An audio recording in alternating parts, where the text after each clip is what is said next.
মাত্র ২০ কিলোমিটারের একটি সরু ভূখণ্ড, কিন্তু সেটি নির্ধারণ করতে পারে ভারতের উত্তর পূর্বাঞ্চলের ভাগ্য। নাম চিকেন নেক অথবা শিলিগুড়ি করিডোর। এতটাই গুরুত্বপূর্ণ এই করিডোর যে এটি বন্ধ হয়ে গেলে ভারতের ৮টি রাজ্য কার্যত বিচ্ছিন্ন হয়ে পড়তে পারে মূল ভূখণ্ড থেকে। কেন ভারতের এত দুশ্চিন্তা এই ছোট্ট ভূখণ্ড ঘিরে? কেন হঠাৎ সেখানে বাড়ানো হচ্ছে সেনা উপস্থিতি? আর কেন বাংলাদেশকে ঘিরেও নতুন করে কৌশল সাজাচ্ছে দিল্লি?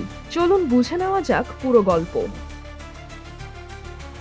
ভারতের পশ্চিমবঙ্গে অবস্থিত এই চিকেন নেক করিডোরের প্রস্থ মাত্র ২০ থেকে ২২ কিলোমিটার।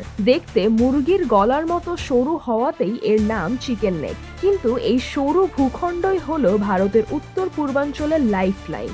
অরুণাচল, আসাম, মণিপুর, মেঘালয়, মিজোরাম, নাগাল্যান্ড, সিকিম ও ত্রিপুরা এই ৮ রাজ্যের সঙ্গে মূল ভারতের একমাত্র স্থল যোগাযোগ এই করিডোর দিয়েই।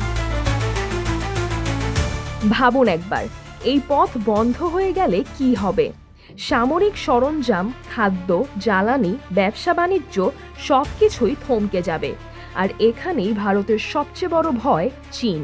চিকেন নেকের খুব কাছেই রয়েছে বিতর্কিত ডোকলাম অঞ্চল। ২০১৭ সালে চীন ভারত সামরিক উত্তেজনার পর থেকেই দিল্লি বুঝে যায় এই করিডোরের নিরাপত্তা নিয়ে সামান্য ভুলও হতে পারে ভয়ঙ্কর। কারণ একদিকে চীন, অন্যদিকে বাংলাদেশ, পাশে নেপাল ও ভুটান। ভূ রাজনীতির দাবার বোর্ডে এই অঞ্চল এখন অত্যন্ত স্পর্শকাতর। এই কারণেই বহু বছর ধরেই ভারত বিকল্প পথ খুঁজছিল। বাংলাদেশের ভেতর দিয়ে ট্রানজিট সুবিধা, চট্টগ্রাম বন্দর ব্যবহার, ৩ বিঘা করিডোর সবকিছুই ছিল সেই কৌশলের অংশ।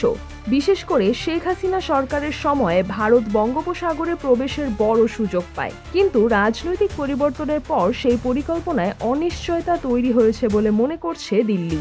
এমন পরিস্থিতিতে পশ্চিমবঙ্গে নতুন সিদ্ধান্ত নিয়েছে বিজেপি সরকার। শিলিগুড়ি করিডোরের ১২০ একর জমি কেন্দ্রের হাতে তুলে দেওয়ার পরিকল্পনা করা হয়েছে। ধারণা করা হচ্ছে সেখানে আরও শক্তিশালী সামরিক ও নিরাপত্তা অবকাঠামো গড়ে তোলা হবে। তবে এই পরিকল্পনায় রাজি ছিলেন না সাবেক মুখ্যমন্ত্রী মমতা বন্দ্যোপাধ্যায়। কারণ চিকেন নেক শুধু একটি করিডোর নয়, এটি এখন দক্ষিণ এশিয়ার সবচেয়ে গুরুত্বপূর্ণ ভূ রাজনৈতিক চোখ পয়েন্টের একটি। বিশ্ব রাজনীতিতে একটি কথা খুব পরিচিত, যে পথ নিয়ন্ত্রণ করে সেই নিয়ন্ত্রণ করে শক্তি। আর ভারতের জন্য সেই শক্তির পথ এখন চিকেন নেক, একটি সরু করিডোর যা ঘিরে বাড়ছে সেনা তৎপরতা, কূটনৈতিক হিসাব নিকাশ এবং আঞ্চলিক উত্তেজনা। প্রশ্ন হলো, ভবিষ্যতে এই করিডোর কি শুধুই যোগাযোগের পথ থাকবে, নাকি পরিণত হবে দক্ষিণ এশিয়ার নতুন কৌশলগত সংঘাতের কেন্দ্রে? সিজরাতুল আভা, দৈনিক আমার বাংলাদেশ।